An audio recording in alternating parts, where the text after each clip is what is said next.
Hi, everyone. We are here to talk about our April podcast. However, we feel like we really need to address the current state of affairs in our country. And importantly for us is sending out prayers and well wishes for Governor Shapiro and his family and the state on what they're currently going through. What happened at the hands of someone who hated, and in this case, hated someone for their belief in God, is wrong on every level. And I think we all need to stand up and be heard that this is not acceptable. And I don't care who the person is perpetrating the crime. It's not acceptable.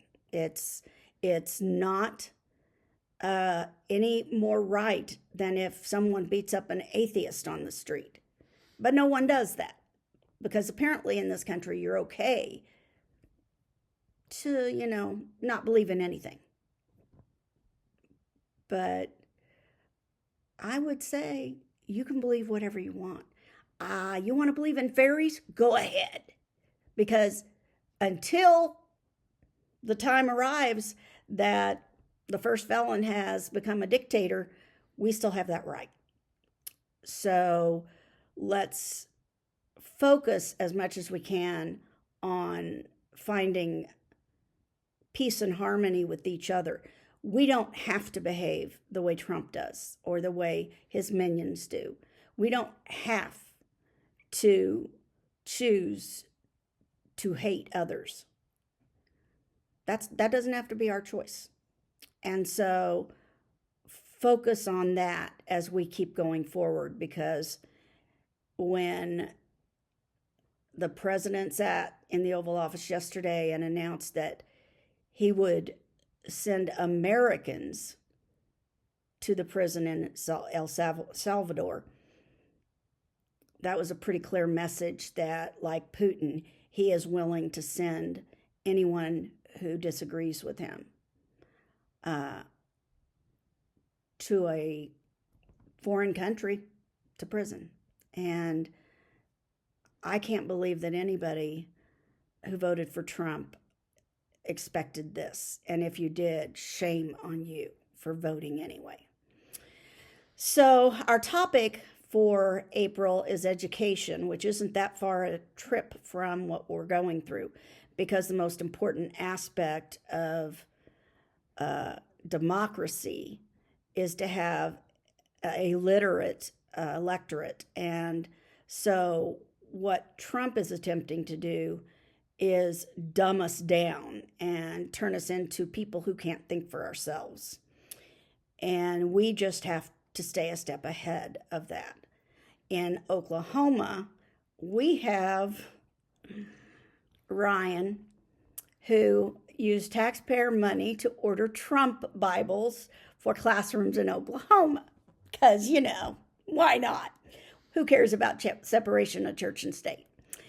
So we have a battle going on about what they want to do with our public schools and what they want to do with taxpayer money, because always with education, vouchers come up. And so I only have two demands. If they're going to take taxpayer dollars, then private schools have to act as every public school. And that means two things.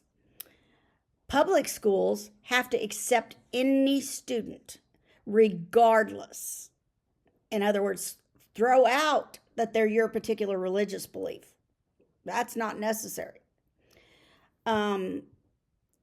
If you're going to take taxpayer money through vouchers or any other way, then you have to take every student who comes to you. The other thing is, public schools are under the auspices, or have been, of the federal government. Because they're getting federal funds, they have to follow federal law.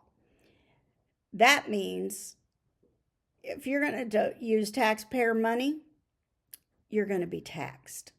So it won't matter if you're a church private school or a secular private school. As long as you are a private school trying to gain the public school way, you're going to have to be taxed. That's all it takes to get vouchers. For me. When we planned this podcast for April, our goal was to discuss education, STEM, girls in STEM and education, and the state of education as it stands today. Obviously, many of those things have changed, and we would be remiss if we didn't address those issues. The Founding Fathers felt it was extremely important that they have educated people. They wanted public schools so that everybody had the opportunity for education. They wanted everybody to go through either the 6th or the 8th grade. That would give you the reading skills and the math skills to make good decisions.